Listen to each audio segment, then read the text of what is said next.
You're listening to the Wayward Atheist Podcast. Hello, everyone. If this is your first time listening, thank you for joining us. This is a podcast where borders collide, where the gloves are off, where filters are removed, where we tell you exactly what we think about the news, politics, and religion. The Wayward Atheist Podcast is dedicated to free thought, reason, and the pursuit of truth. You can follow us on Twitter at Wayward Atheist, on Spreaker, Stitcher, and iTunes. You can email us at waywardatheistpodcast@gmail.com. or leave us a comment on our Facebook page. So without further ado, let's get on with the show.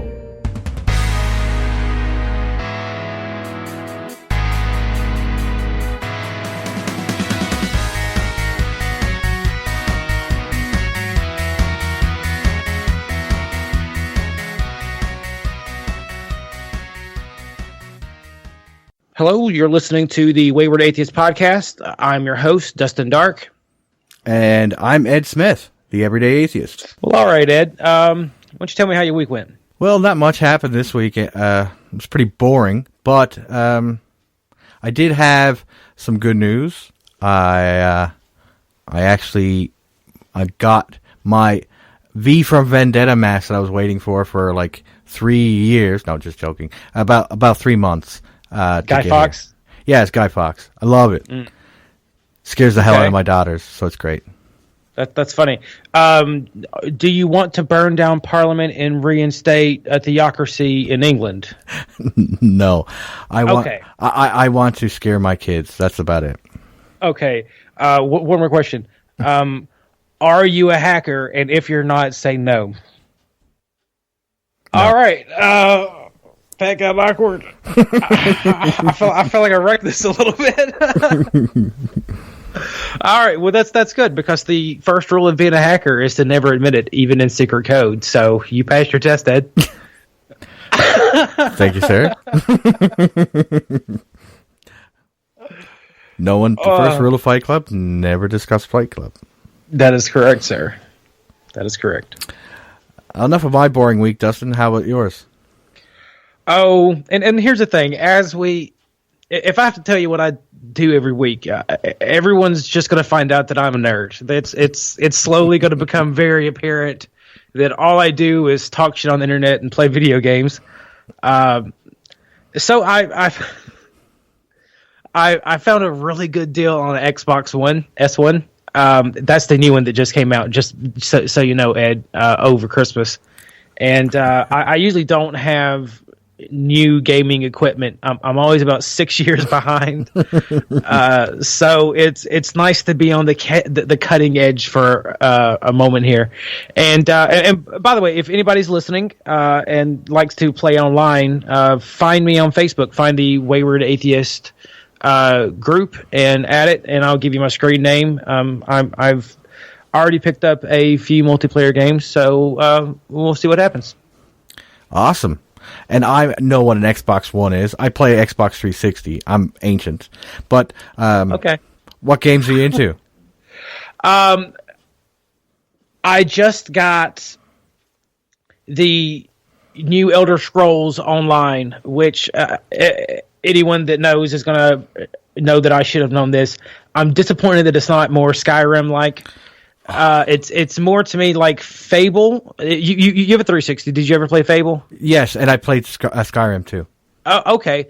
So if you can imagine, you're playing Fable online with a bunch of people that you don't know, and it's a little more Skyrim-like.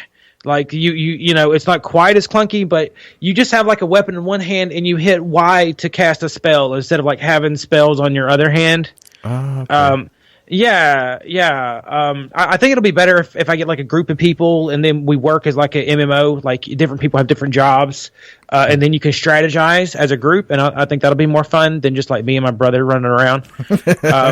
You know, and we're trying to find out the basics of anything right now too, and also Rocket League, which it's like soccer with race cars. Oh, sweet!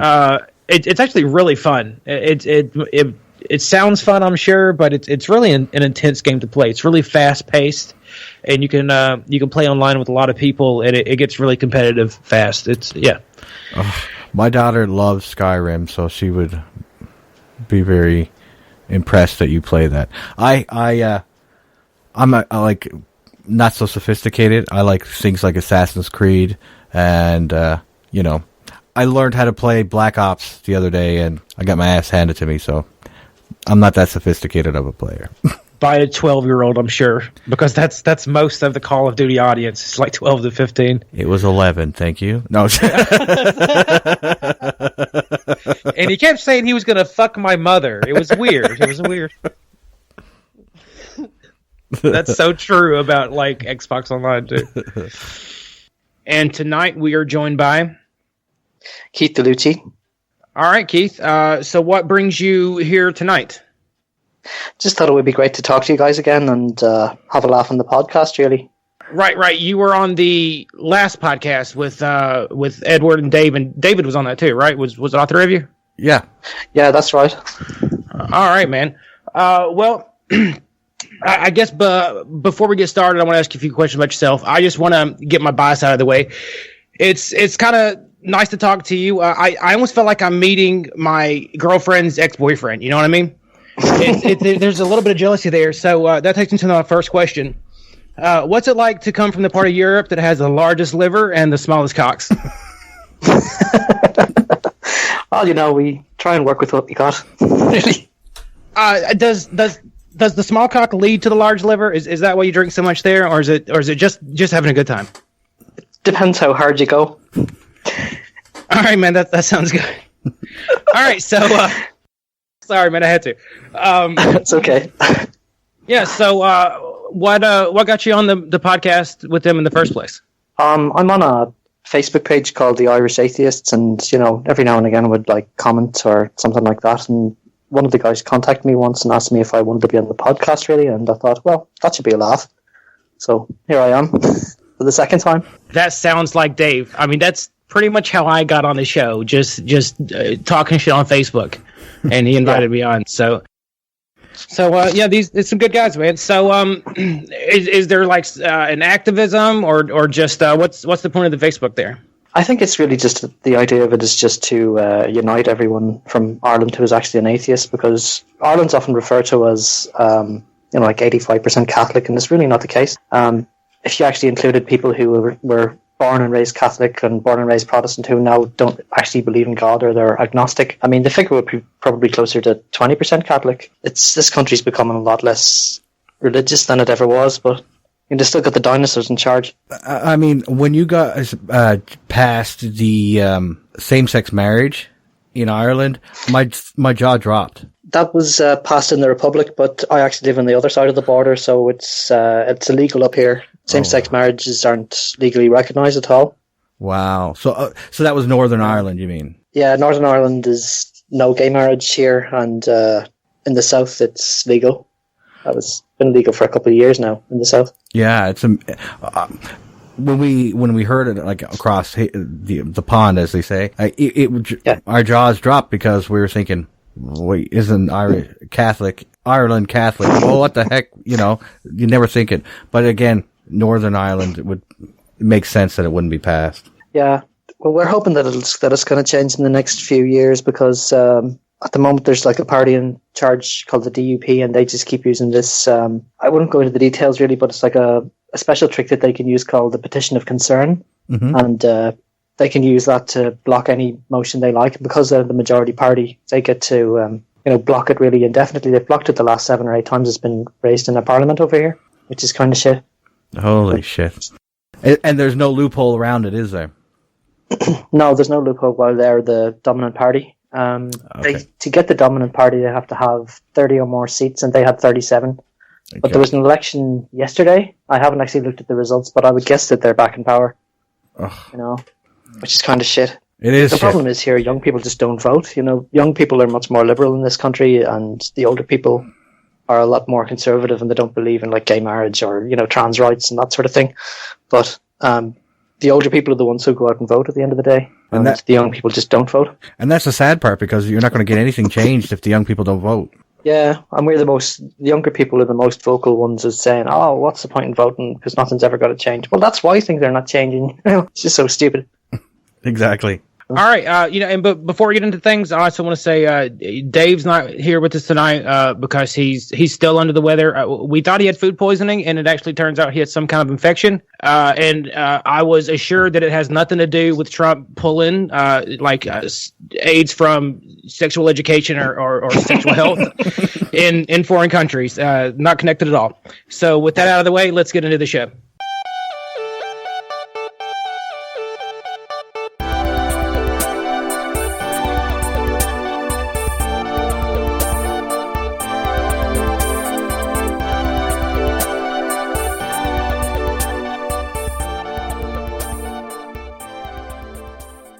Well, it has set off alarm bells for free speech proponents. They fear it would stifle arguments over Islam. But debate was civil in the House of Commons this evening as a rookie Mississauga MP introduced her so-called anti-Islamophobia motion, M103. The honourable member for Mississauga, Aaron Mills. Liberals and New Democrats rising to their feet in support of Iqra Khalid, who, despite criticism about her proposal, remains steadfast it would strengthen Canada. The reality is that none of us are immune. None of our communities are exempt from this sort of prejudice, bigotry, racism, and discrimination. This motion is about strengthening our country. Thank you, Mr. Speaker. Khalid's motion calls on the government to recognize the need to quell the increasing public climate of hate and fear and to condemn Islamophobia and other kinds of systemic racism and religious discrimination. Now, along with her party, the Liberals endorsing the motion, which is non-binding, NDP MPs have also lent their support. Some have suggested that this motion would limit our ability to debate or censor discussion. As a motion, it cannot do that. And notably, that is neither the intent nor the consequence of M103. What has many concerned, though, is the specific mention of Islamophobia. Alberta MP David Anderson in the House tonight said it was dividing, not bringing the country together. She had a chance to amend this motion in some very minor ways that would have allowed for perhaps unanimous support or near unanimous support in the House for her motion. The motion that will be debated in this House. Well, Scott Reed of Lanark, Frontenac, Kingston feels laws limiting speech have and will never work. It is when, and only when, speech is a form of action, and when that action itself would be a criminal offense, that speech may be prohibited by law. In response to tonight's debate in the House of Commons, there was a demonstration organized here in Toronto called the Emergency Rally for Free Speech.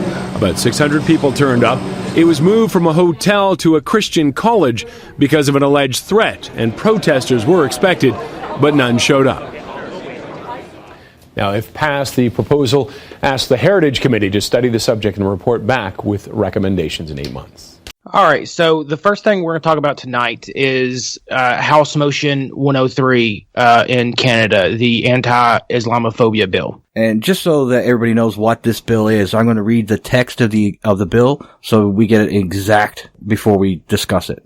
The text of the motion reads, that, in the opinion of the House, the government should, A, recognize the need to quell the increasing public climate of hate and fear, B, condemn Islamophobia and all forms of systemic racism and religious discrimination, and take note of the House of Commons petition E411 and the issues raised by it, and C, request the Standing Committee on Canadian Heritage undertake a study on how the government should, 1, develop a whole-of-government approach to reducing or eliminating systemic racism and religious discrimination, including Islamophobia, in Canada, while ensuring a community-centered focus with a holistic response through evidence-based policymaking. 2, collect data to contextualize hate crime reports and to conduct needs assessment for impacted communities, and that the committee should be presented its findings and recommendations to the House no later than 240 calendar days from the adoption of this motion, provided that in the report the committee should make recommendations that the government may use to better reflect and enshrine the rights and freedoms in the Constitution Acts, including the Canadian Charter of Rights and Freedoms. So basically, my biggest issue with this is the use of the word Islamophobia. No, I'd have to agree with you on really just the use of the word Islamophobia bothers me. It just seems to me every time I see that word used, it is used to shut down or derail the conversation. Sometimes a hateful, but sometimes a very legitimate conversation about Islam and how to integrate. Right, and I guess that brings me to my second point. And I'm an outsider here. I'm not in Canada. I'm in the United States. I'm in the Southeast, and I very much believe in free speech. My other issue is I don't care how people come and live in my country or Canada or wherever their own lives to a certain extent. Don't get me wrong, but to tell other people around you that you can't. That they have to change, or that there are words that they can't. This just seems like capitulation to me, and it really bothers me. Come live here if you want to. Practice Islam if you want to. But if I want to talk shit, that's what we do here. We talk shit, and we like blue jeans, and we like porno and ice cream. And you don't have to like porno and blue jeans and ice cream and talk shit with me, but that's what I'm going to do. God damn it! And you have to be okay with that. What the fuck? Yeah, like my biggest issue is the word Islamophobia for a number of reasons. It's not defined here, so we have no idea of what their definition of Islamophobia is. There has been a number of definitions that have been thrown around, from everything to it's a form of racism to it's just critique of Islam. It's people having a fear of Islam. So that it could have a variety of definitions. Where it's not defined, we can't use it. It needs to be. Also, the lady who put it forward, and I will butcher her name. Her name is Ikra Khalid. I hope I pronounced that correctly. She was asked by the number of parties in the House of Commons to take Islamophobia out, even to change it to anti-Muslim bigotry. But she decided that wasn't good enough. It has to be Islamophobia. And I have that. My problem is that means that we might not have the opportunity in the future to criticize Islam without being charged with a hate crime. Kind of scary in that respect. I agree with what you're saying. Really, it is hard to, how do you say what's fair and what's not to say? What's not fair to say? Because at the end of the day, it's fine to criticize, a religion, and it's fine to pick parts, in a religion, but if you're going to go out and say things like, oh, well, all these Muslims should be shot and all that that's completely unacceptable in my head, because I've actually got Muslim friends, and they're actually quite friendly to me and everything, and they don't really look at me as, I'm actually referred to sometimes as the heathen, just for a laugh, But you're seeing more and more Muslims in this country, really, and I guess you're going to see more and more Muslims in this country with the more that the UK bombs Syria and shit like that. And I don't know, as long as you're not advocating violence against people, you can pretty much pick apart their religion as much as you want. And I've actually had a laugh with, I wouldn't say a laugh on my side anyway, with someone about like, oh, well, you believe this and you believe that, and I was like, yeah, but it says in the Quran that Muhammad ascended to heaven on a white horse. And then of course they immediately turn on that Christian thing that you hear. They start going on about, oh well, it's faith over facts and all this here, and you're just like, why? It's just so silly. But right. I could pick apart Islam all day. But I mean, if my issue is that this motion has been in the House of Commons and being read and reread and debated for a number of months, and just a few weeks ago there was a Christian who, and I'm assuming he's Christian. He ran into a mosque and shot 6 people dead. And so this makes it seem as though anybody who speaks ill of Islam, the religion, will be violent, and that's not the case. I mean, some people like me, for instance, or you, talking about the actual idea of Islam, the target of our criticism, it wouldn't hurt anybody. But they make it seem as though we're racist towards Islam, the way it's read, because it's called the Systematic Racism and Religious Discrimination Bill. So, I mean, I'm not racist when I criticize Islam, no more than I'm racist against Christians when I criticize Christianity. I see a lot of similarities between the way that people are raised in Islam and the way that people are raised in Christianity. You have to absolutely not doubt it at all. And if you were to go out and say to them, "Oh, I don't believe in this," or "I don't believe in that," a lot of them are just okay with it. But there's always going to be that small percentage who takes it really thick, like the Charlie Hebdo shootings and shit like that. Mm-hmm. That really affected all of Europe. Yeah. So where is the line? I think that's the question. Oh, okay. Well, two things. This is a House motion just to recognize Islamophobia. Like, this isn't a law or anything like that, right? Right. It's non-binding, but the part that really kicks this into a bit of a free-for-all or a scary proposition is that this motion states that once it's passed, the Standing Committee on Canadian Heritage has 240 days to come up with a report that could impact the Charter of Rights and Freedoms. Yeah. That's the scary part. Okay, so, and I think you hit on this just a little bit earlier. Like, I think when you get down to the brass tacks of my concern, it's that Islam is an idea, right? It's not a race, and it's a totalitarian idea, and no idea is above criticism. And the concern here is that I don't want to see neighbors setting up these blocks where there are any ideas that are above challenging. We have to keep all the dialogue open all the time.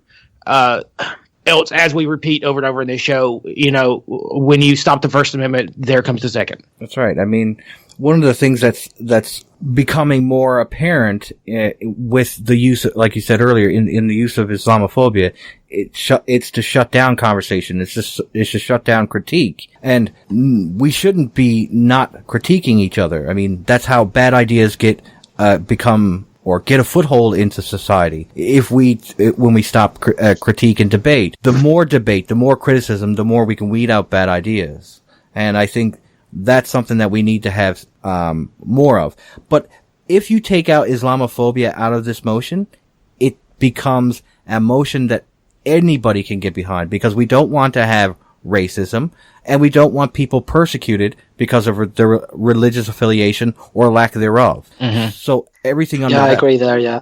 So I mean, why is there such a big problem by the people proposing this to remove the word Islamophobia? To me, it also makes me a little nervous just to see Islamophobia mentioned as an equal to these other things. Like, that's the great fallacy of it. Like, to be scared of ideas is completely different from being scared of races or sexes or sexualities. It is a completely different game altogether, and I don't appreciate the equality game they're playing with this motion. Well, I mean, like you said earlier, Islam isn't a race. I mean, that's right. Anybody can convert to or convert away from Islam. One is easier than the other. Correct. But I mean, if you can convert to or leave a thing, it's not a race. A race is something you're born into. And you cannot change by fact of birth. You will always be that. So, I mean, at that point, you're not, by being a critique or critic of Islam, you're not being racist. However, there is such a thing as anti-Muslim bigotry that needs to be addressed. Yeah, I agree there. There's a lot of that happening over here as well in Europe ever since Trump got in, and they're talking about Marine Le Pen might even get in France as well. So, like you say, there's a difference between critiquing an idea, because that's a very Western thing, and not all Muslims come from Western countries, but there's a difference between like critiquing their idea and critiquing their ideology, and with certain Christians and certain atheists and everything, really, a certain amount of critiquing that person's beliefs will change their mind. But there's a difference between critiquing something and like going out into the street and shooting someone in the head just for their religion. And a lot of people don't really see much of a difference in that. And I don't know. Should learn the difference, really. Exactly. It's really shocking to see another equation between words and violence. Words are not violence. Yeah, I've seen too much violence in this country growing up and everything, and people being shot and blown up. And I see my own hometown being blown up as well. Twice it happened, but I seen it the second time when I was 19. And when you grow up in that sort of an environment, you realise that violence is never going to solve anything. It's got to be dialogue. Will dialogue win over violence? I don't know. Not always. Going towards that for a second, I just want to take it aside for a second. Yeah. growing up in Ireland during that time when there was a lot, how has the violence, is it ceased so much now, or is it? This is probably one of the safest countries in Europe, to be honest now, and you can see that now in the tourist industry. It's something like I know Ireland has always been in the top 10 tourist spots for for tourists really in the last. I think records began in like the 1940s or something like that, and it's always been consistently in the top 10. And you're seeing it going up and up and up, even more and more now. You're seeing like streets and everything really being pulled down for hotels and B&Bs and that sort of thing. And I think it's because we have learned to put it behind us. We're always going to be that little sort of 10% of the population who aren't that smart, and they're still dedicated to the idea of a war happening on either side really. You've got the Protestants on one side and you've got the Catholics on the other. There's still that underbelly there, and they still like their own sort of cultural things like bonfires and stuff if you're a Protestant, and going to a fla if you're a Catholic, for example. And I got Catholic friends, I got Protestant friends, I got atheist friends, and as I say, I've got Muslim friends as well. And the ones who've come from the Protestant side, I think they find it harder to give up their religion because it just seems so fantastical to them that they couldn't possibly believe it's not true. But at the same time, they've laid down their weapons, and so has the other side, and there's really no violence here at all now. So you really don't see anything at all. So do you think that that's because of the ongoing pressure vocal pressure from both sides that enough killing has been done? Like, is it because when people are confronting these stupid ideas at this point? Yeah, it all started with there was a couple of attempts at making a peace agreement in the past that always failed, and then in 1998 there was one called the Good Friday Agreement, and what it did was it guaranteed the rights of the Republic of Ireland to have a say in some of the things that Northern Ireland does, and that was in part led to the creation of a socially united Ireland, even if it's not politically united, and there was certainly an agreement in there as well to take down a lot of the peace walls. If you've read anything about this, there are actually walls in between like houses in actual streets. Like you can see a street aerially and you'll see like a wall running across, splitting the street in two. On one side's the Protestant side, the other side the Catholic side. And they've been starting to take those down. And I think until the last one of those comes down, there's not really going to be, tensions they've got better over the last 20 years, but it's not really ever going to go away until they get rid of the last walls. I'm just in my lifetime to see it happen. It's amazing to think. And I can't even imagine what it would be like for you. And I think dialogue, I think, is the main important issue here. And I think that's one of the reasons why we're opposing the motion M103 as it stands without any amendments. Because of what it could lead to in the future. Because I think one of the things that happens when you hinder speech, it goes into the underbelly and comes up in violence later on because it breeds that hatred, Yeah, I agree. It's the moment you tell people you can't say this, you can't say that, or you start closing down certain groups. I'm not saying hate and terror groups who stand out in the street and harass people, that sort of thing. As soon as you give people the idea in their head that they have no voice, they're just going to start talking with their fists, Yeah, I agree. Exactly. Totally. All right. Well, I think that wraps up this segment. So let's move on.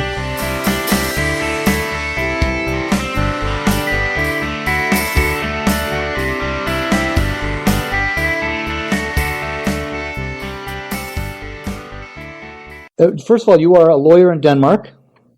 Yes, I'm mainly a criminal defense attorney in Denmark. Yes, and of course a journalist with your own web TV station. Correct? Yes. And recently, a fellow in Denmark was arrested, tried, and convicted for burning a book that was his own personal property. Is that correct? No, that's not correct at all. He wasn't arrested and he wasn't convicted. But he was, after many months of consideration, indicted for violating Section 140 of the Penal Code, which is the section of blasphemy. And this is the first case of blasphemy in Denmark in 46 years. Not even the Muhammad cartoons were sufficient to warrant the blasphemy case. So that's why this is very interesting and very political. And I think it's a great honor that this patriotic Dane has chosen me to be his defense attorney. Now, this, just to be clear, so indictment in Denmark means the same as it does here, I imagine, which means to have charges formally read at you, like they're officially applied, right? Yes, an indictment would mean that they're sent to the court, and then that you're told you have to appear in court for a full criminal trial. But did he own this book? Was it his own private property? Well, the thing is, now you're getting into the details. I have to tell you this. I've only been his lawyer for 24 hours, so I haven't read the case file. So one argument that may be important, maybe not, is as to what is really the proven fact. Because all I know is that there is a video showing somebody burning a book in his backyard, and it's said that book is the Quran. And who knows what that book is? Obviously the prosecution will have to prove beyond any reasonable doubt that book is in fact the Quran. And I'm not saying that it's not, but I'm not saying that it is, because that's up to the prosecution to prove. But what I'd like to know is whatever book it was, whether it was a classic comics history of the Siege of Vienna.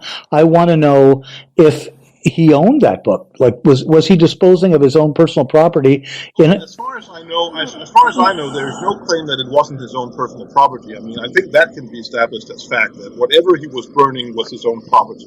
This particular individual, did he have was he commemorating or sympathizing, or what do you know what may have motivated him to do this alleged act?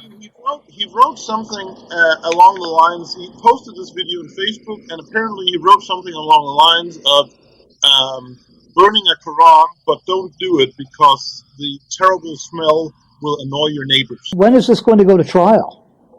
Well, we're having the trial date set for now for the 6th and 7th of June.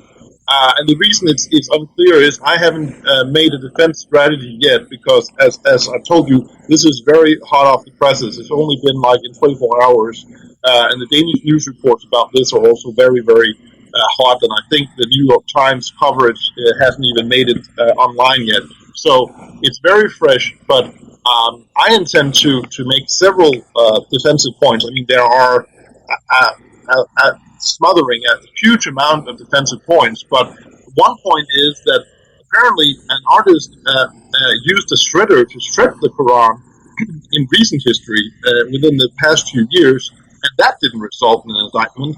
And earlier, somebody burned the Bible in Denmark, and that didn't result in an indictment either. So there is a lot of political smell about this, which I think could be that the government is simply afraid of what will anger Muslims to commit terrorism, which they have done before.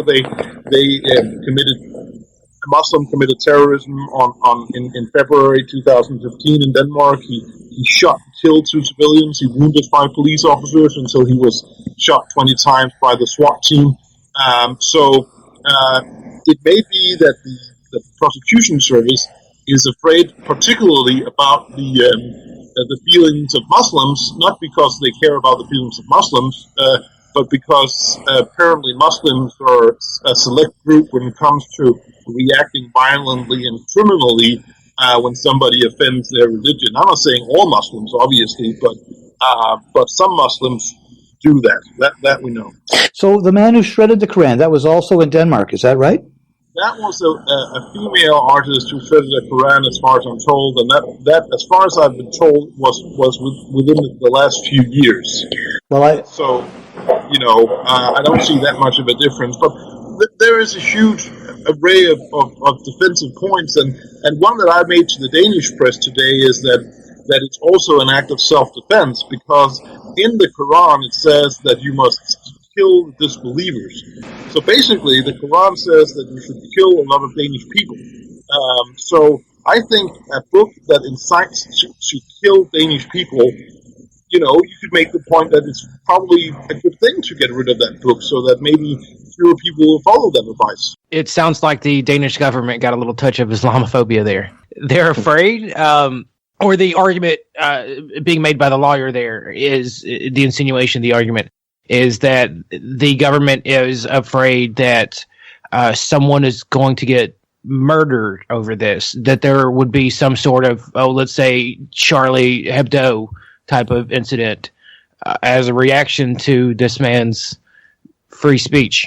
Yeah, I mean, you have to picture this. In 2006, the Danish newspaper printed some cartoons that caused massive riots that saw, and not just in Denmark, but around the globe, and especially in places that normally are not allowed to have protests. And it was about some cartoons of Muhammad, and some Danish embassies were burned, and people that looked Danish or were Danish citizens were attacked.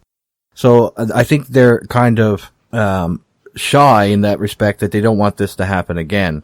It nearly collapsed their economy the first time. So this type of action is trying to pacify the Muslims in Denmark at the time, and I think that's why the blasphemy law was brought out of the dust. As he referenced, the Bible was burnt a couple of years ago, and nothing happened. Yeah, it sounds like double standards to me, really. Burn the Quran or burn the Bible. There's no difference really to me, because actually a number of years ago I was rolling, let's say, a cigarette, and I had no papers to roll it with, so I tore a page out of a Bible, and my friends at the time said, "Oh, that's disgraceful, what the hell are you doing?" and all this. It's just a book. I can do this if I want, People get so sensitive about it. I did the same thing, and that cigarette smoked so good. It was It was good, yeah. I burned a piece of Leviticus, I think it was. That is a good book to burn, man. That's one of the good ones to take out. Yeah, it's nice and thin paper and everything. So I think that there's another issue.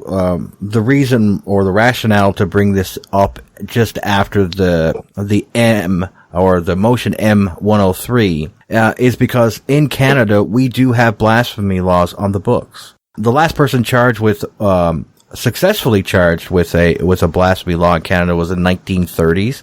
But someone was charged in the 1970s, under the blasphemy law, but, it was thrown out of court. So if this motion gets passed in Canada and, Islamophobia is seen as a racist or divisive, type of thing, and someone decides, well, I'm going to burn a Quran, are they going to be charged with blasphemy? And that's the issue, I think, that correlates exactly in Canada, because our blasphemy laws have been out of existence for a long period of time, but they can always be resurrected because they're on the books. It's an outdated law, in my opinion. Well, a lot of countries have blasphemy laws, don't they? Like, God damn, am I happy to live in the United States? And while I'm on that subject, and I want to pine about how awesome my country is, when people decide to burn flags, and I know a lot of people here have problems with the United States. I'm not one of them. I'm not saying we're guilt free. I'm just saying, I'm fucking glad I'm here. When people burn the flag, I don't agree with them doing it, but fucking do it, man. That's your right. And that's, to me, if you're going to come to the West, you have to understand that that's the way we do things. Like there's not things that can't be challenged. There's just not. I agree there. That's how we got ahead. Everything can be challenged and everything can be changed. So progress can be made that way. The folly is also made, but it's worth the risk. Yeah, definitely. I mean, one of the most robust parts of the American Constitution, which I find very important, is the right, the freedom of expression. We do have a similar thing, but it's not as entrenched in the Constitution as the Americans. Is that right of expression where you can burn the flag, and it is constitutional. I mean, it's been upheld within courts throughout the United States. So that type of thing is important to do. But I mean, this book was his own property. This Danish person burnt his own book. It's not like he robbed it out of a mosque and set it ablaze inside the mosque. This is in his back garden. This is his own copy of the book he paid for, and he burnt it. Whoop-de-doo. I think the power really comes from the fact that it was, filmed and streamed online, because, it's obviously meant to be inflammatory then. Otherwise he would have just taken it out into his back garden and burned it without, recording the thing. He obviously wanted to annoy someone, I think.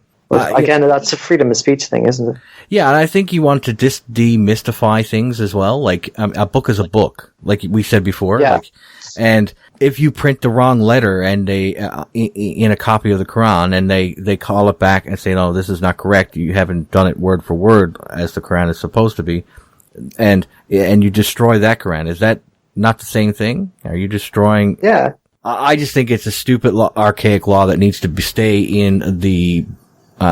off the books, and people should be charged with blasphemy. Just the whole idea of blasphemy laws is just alien and arcane to me. I almost can't believe that we're sitting there having a discussion about blasphemy laws in 2017. Like, I hate to pull a current year, but current year, guys. Absolutely, yeah. I can't believe my country has them.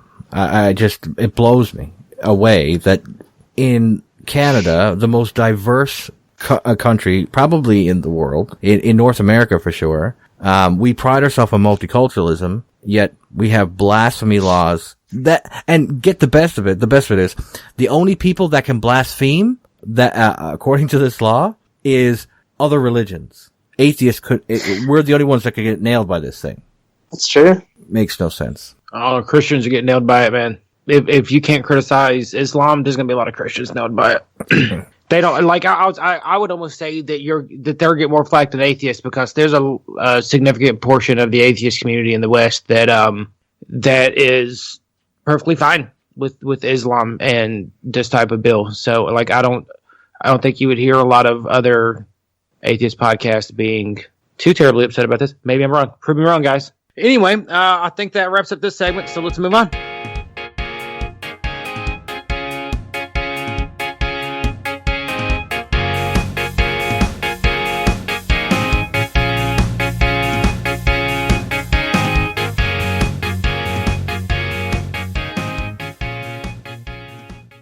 And the Oscar goes to Mahershala Ali.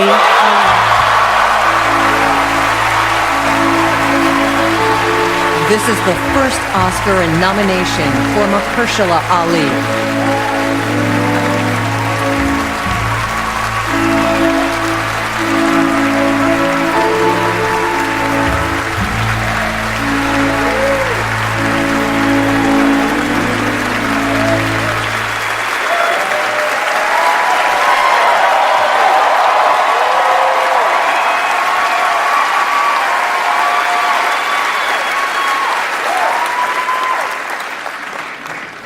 My grandma would want me to button up.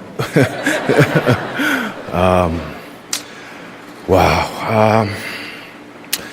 I want to thank my teachers, my professors. I had so many wonderful teachers. And one thing that they consistently told me, Zelda Fitzhandler, Ron Van Loo, Ken Washington, is that it wasn't about you. It's not about you. It's about these characters. You're a servant. You're in service to these stories and these characters, and I'm so blessed to have had an opportunity. It was about Juan, it was about Chiron, it was about Paula. Cast and crew, it's just such a wonderful experience. Thank you, Barry Jenkins. Thank you, Terrell Alvin McCraney.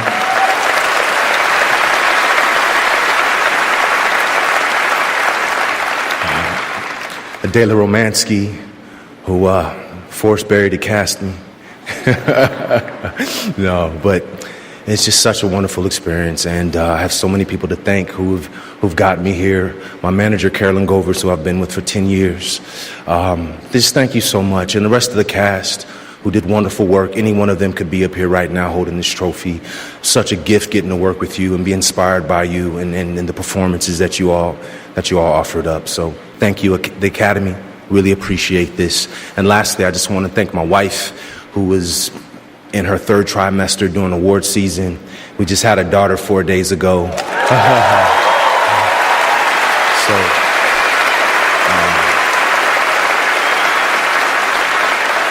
I just want to thank her for being just such a soldier through this process and help and really carrying me through it all. So thank you. Really appreciate it. Peace and blessings. Well, what started out as supposed to be a joyous evening, the first black Muslim actor to win an Academy Award soon became more about his religion than it was about the wonderful accomplishment this man did in his acting career. Basically, he's from a sect of Islam known as the Ahmadi, and we'll get into more of that later, but they are seen as non-Muslims to mainstream Sunni Muslims in Pakistan, and they started off praising him for his victory or his Oscar winning performance, and then they disappeared. They started deleting them off Twitter. And there is a bigger context here that needs to be talked about first, but that's where we'll start the conversation off there. Cool, yeah. Well, this comes with pretty much any religion. Like I hesitate to equate, and I'm not equating like Islam and Christianity, because there's some pretty major differences when you really get down to it. But this is one of those things where I don't think Keith would be surprised to hear Protestants saying this about Catholics in Ireland. I wouldn't be surprised to hear somebody say that about Mormons here in Alabama. I'm sure you wouldn't be surprised to hear someone, a Mormon, when you're growing up, say that, the Catholic Church. So yeah, when I was growing up in Northern Ireland, I've seen an awful lot of, you kind of grow up with it really. It's like red team, blue team, or only it's really orange team, green team, But I haven't seen this fella's new film, but I mean, fair play to him if he's the first, black Muslim actor. What's his name? Mashallah Ali, something like that. Yeah.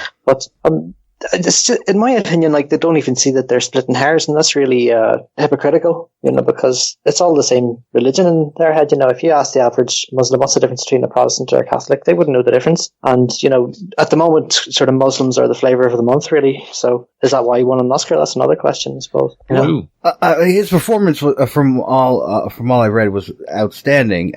But the difference, I think, what makes the Ahmadis much more different than, I guess, the Protestant and Catholic comparison is the fact that basically what their founding, or how they were founded, was in the 1800s. Their leader believed he was the reincarnation of Jesus Christ, the Messiah of the world. So the founding person thought he was actually a reincarnation of Jesus Christ. And what's the guy's name again?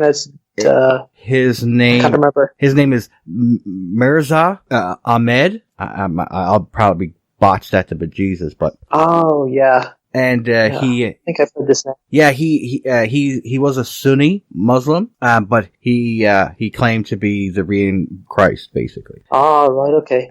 And in 1974, because they were seen as heretical, in Pakistan, they changed their constitution and basically labeled them a heretic, and they're not even allowed to, right now, use Arabic words or Islamic, like, blessings and things like that on their wedding invitations, or they can be put to trial, basically. Holy shit, that's crazy. Yeah, it's in India. It's even believed that they can be killed for believing in this and using any Islamic text, even from the Quran itself. Yeah, that kind of reminds me of over here. I guess in a way that language is kind of a lesson, not a lesson, it's more of a weapon over here. It has been traditionally, because of course, if you're raised as a Protestant, then you're not taught Irish. But if you're raised on the other side of the border, no matter what religion you are, or even if you're raised Catholic on the other side of the border anywhere in Ireland, you're taught Irish, and it's kind of used as a tool, a political tool here in Ireland as well, saying like, oh, that's the language of the Catholics, you shouldn't be speaking that language. But a lot of like phrases in Protestant culture are actually words in Irish as well. And then there's Scottish Irish as well, Scottish Gaelic, which is very, very similar. And they use that all the time, and they don't really see the irony. So it's nothing new, I suppose, seeing language used as a weapon. You can't use Arabic because that's our language. So yeah, here we go again. It's crazy because they're not even allowed to build mosques that look like mosques. They have to be different. What? Yeah. It says here, according to Pakistani law, the Ahmadis cannot call themselves Muslim or practice Islam. They can't recite the declaration of faith or a call for prayer. They can't build mosques that look like conventional mosques, or even call them mosques, if they use any Islamic words, including something as basic as inscribing a Quranic verse on a wedding invitation. They can be prosecuted. But if they're making it a forbidden fruit like that, then they're going to just see more and more people, saying, "Oh, fuck you," then I'm just going to join this religion anyway. It just sort of appeals more to people then, I think, because it's something that's illegal. Dustin, you can attest to this. We're one of the articles that we read on this about the Ahmadis was horrifying, where a Muslim shopkeeper in Scotland, in Glasgow, killed an Ahmadi just for being Ahmadi. He actually drove like a grave distance to kill him, and basically smiled over his corpse. Yeah. I remember actually seeing that in the news. Sorry to interrupt, but what happened was that the shopkeeper was some kind of Muslim, and he was killed by some guy who had heard on the news that the shopkeeper had put up a sign saying "Merry Christmas," and that, of course, he was a Muslim shopkeeper, and he put up "Merry Christmas," and that's a Christian greeting. And this guy drove across Scotland, I don't know fuck knows how many miles, and he killed him in his shop, and he was sent to jail for it, I think. I hope so, anyway. Yeah. He posted some I think, like Happy Easter or something like that on his Facebook as well. Like, somewhere between the two of us is some facts. I don't know if I'm right. I could be wrong. Yeah. So I'm reading this, and if you're of the Sam Harris line of thought of Islam needs a reform so that it can join the Western world in liberal values, you start reading it and you're like, oh, this is exactly what I want to hear. This is some good news. Here's exactly the type of Muslim we want to bring in and to see in the community. Oh, he's dead now. That's like he was murdered, and a guy sat on top of his corpse and laughed and waited for the authorities to show up. Like, and it really, you got to be careful with this particular religion and the word blasphemy and your law system.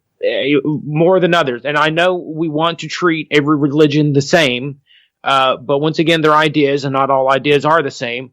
And I just think we should be very, very careful when it comes to this particular action. And once again, it bothers me that we're showing this type of capitulation to where, like, okay, we're going to bring this part into our law system for you guys. Because what are they going to ask for next? Because you can't have parallel courts. You can't have a lot of things in the religion that it demands in a Western world. You can't have a lot of the punishments that the religion demands, and you have to give those up too. And we can't start capitulating on things like this. Like, I just think it's wrong direction. And I mean, for all intents and purposes, from what I've read about the Ahmadis, is that they are very peaceful, very non-confrontational, and they're a small sect. For someone to drive 200 miles to kill one because they're the wrong sect of Islam, it just blows my mind. It just really, I can't wrap my brain around that. I can understand, really, having grown up in Ireland, having seen, Protestants and Catholic killings, but on both sides, really, I used to see a lot of people it was a lot of tit-for-tat killings. Mm-hmm. I know this wasn't a tit-for-tat killing, but this is what we had in Ireland years ago. It was a case of, let's say, a British soldier was shot dead. Well, the British are on the Protestants are on the British side, so that what they would do is they would go into a Catholic area, dressed maybe in a Celtic top or something to fit in, and they would call the police, or they would wait for an ambulance or something to go by, and they would kill the ambulance driver, or something like that, or even the taxi driver, and they would call that tit for tat. And then because a Catholic, say, taxi driver or whatever got shot, then a Catholic civilian would get shot, and it just sort of went on and on. And it was, I suppose society's always going to do that. There's always going to be that certain amount of society. So long as it's not a majority, that I think we're heading the right way. And what I found very kind of ironic about this whole situation is that when Mr. Ali won the Oscar for his role, there were Sunni Muslim praising this accomplishment, and they were going up everywhere with praises. The first Islam or Muslim to get an Oscar, they were praising him, and then when they found out he was a Mahdi, everything just was deleted across the board. It was, yeah, they wouldn't want to commit blasphemy. Yeah, I mean, it was almost like, oh crap, I said that. Shit. Delete. It was amazing to see how fast they did come down. Yeah. Probably prayed for forgiveness as well. Yeah, more than likely.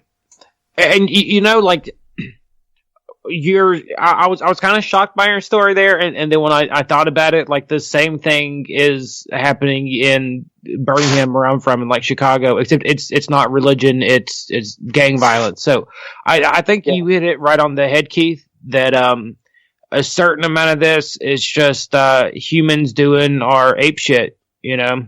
Yeah. This guy grew up on the other side of the tracks from me, so I have to kill him. You know, there's always someone out there who'll justify it. Yeah, and here it is like that, you know, like he's from that side of the tracks. He wears blue when he slings dope, and I wear red when I sling dope, and we pay taxes to different people. So it's, you know. Well, here's what I recommend we do. If you have the opportunity to see this movie, go see it. And congratulations, Mr. Ali, on winning an Oscar, well deserved. And congratulations, yeah. What's the name of that movie? It's called Moonlight. And it's basically a film about a gay man. Oh shit! Pissed off two birds with one stone. Yeah. How many of the Sunni Muslims that were praising him did they know it was a movie about a gay man first? Probably not. No. Oh my God! I can imagine just the layers of embarrassment as they showed up. I wonder what pissed them off more. Like, can you imagine? Like, I wish we could poll. Like, why did you delete your comment? Was it was it sectarian or was it the cocksucking? Like, I would like to get I would love to see the skew numbers here. This is the anal cream was just a step too far. Some things can't be known, gentlemen. I want to know which one was really worse. Yeah. Oh, this is rich though. I have to throw this in at the last. There was a guy named Maliha Lohi. He is the Pakistani envoy to the United Nations. He writes, that's a first. And congratulations to Mr. Ali. And then he finds out that he's Ahmadi and deletes his text, his tweet. He's a envoy to the United Nations. Like, what the fuck? Really? Yeah. Holy fuck. You know, you wouldn't get them, like, deleting their tweets if it was, say, Ben Affleck, whatever the hell religion Ben Affleck is, you know. So why do they have to delete if it's just like a different sect of their, you know, it's just a different sect of their religion at the end of the day. You're splitting hairs, what's the difference? You know? But they don't see it like that. No. It's totally hopefully someday they will. What Islam needs is a reformation. Oh, yeah. And most stop killing gay people. Yeah, definitely. Well, most of the Muslims that I know are liberal, and one of them in particular is very, very liberal, and it's, you know, it's inspiring to see that now, because that's the kind of Muslims really you want to live with. Let's face it, you don't really want the ISIS supporting sort of ones living close to you. You know? Oh, of course.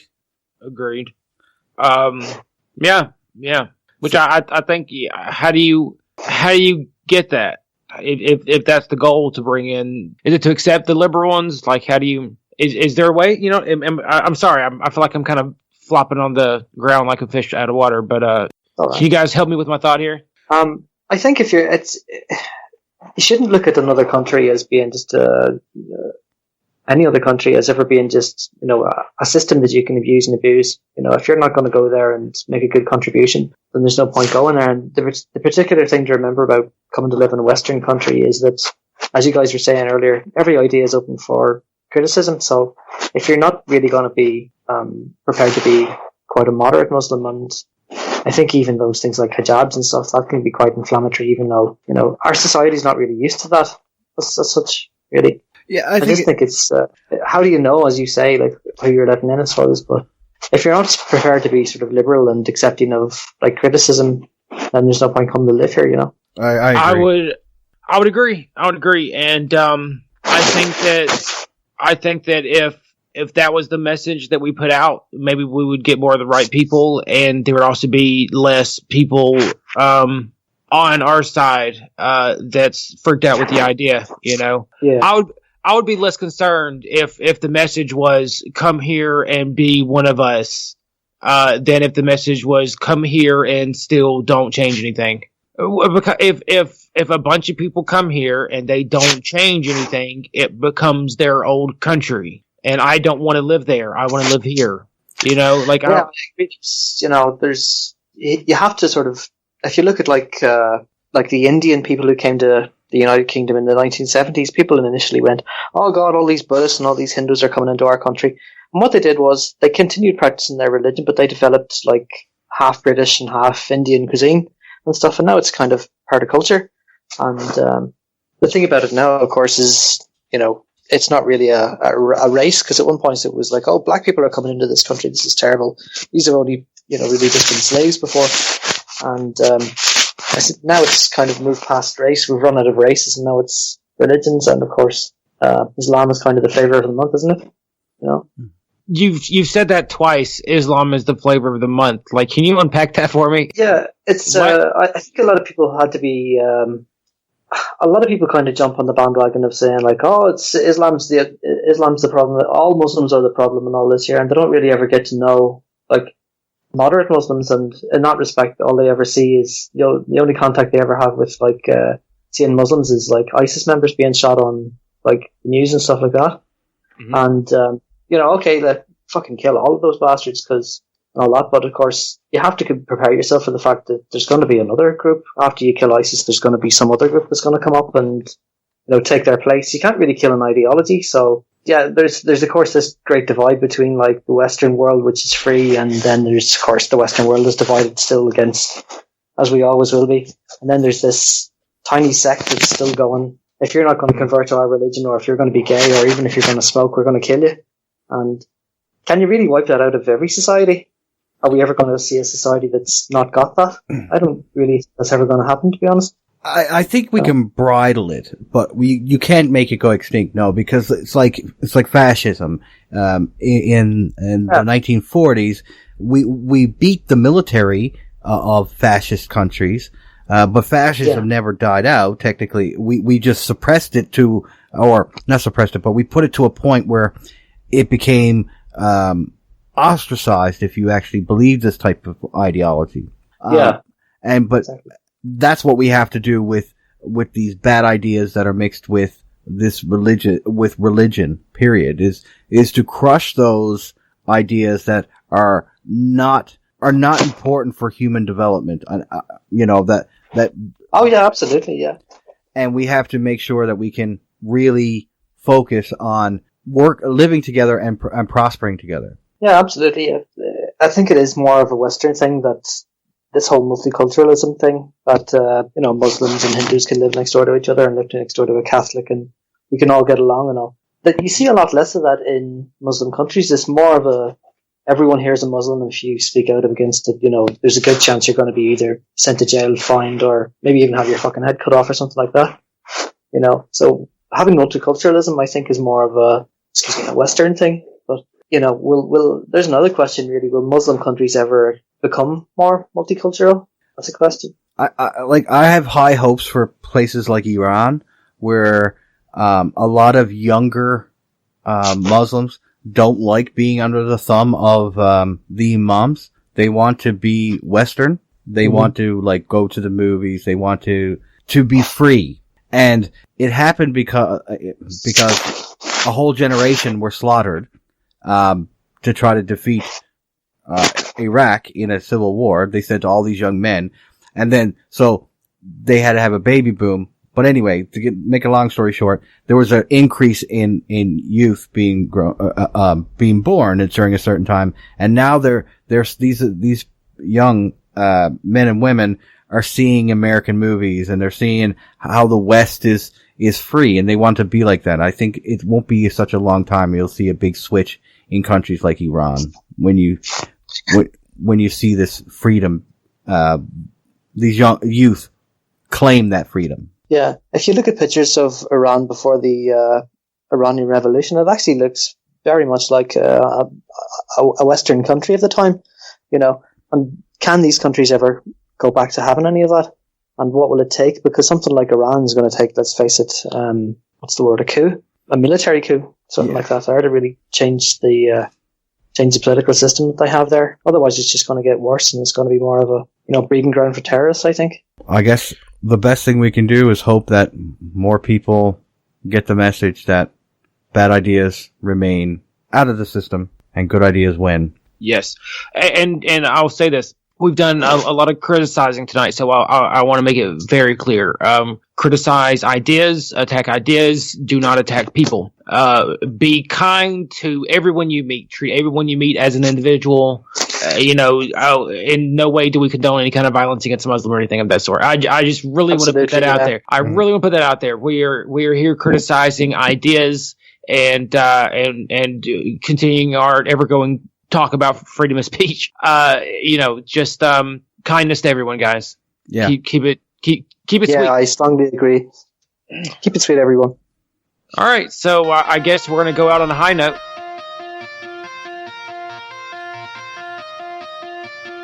This was the Wayward Atheist Podcast. Visit our new website at waywardatheists.com. Follow us on Spreaker, spreaker.com/waywardatheists. You can email us at waywardatheistpodcast@gmail.com. Find us on Twitter at waywardatheists and on facebook.com/waywardatheists. If you enjoy our content, feel free to leave us a review on iTunes, and feel free to support us at patreon.com/waywardatheists.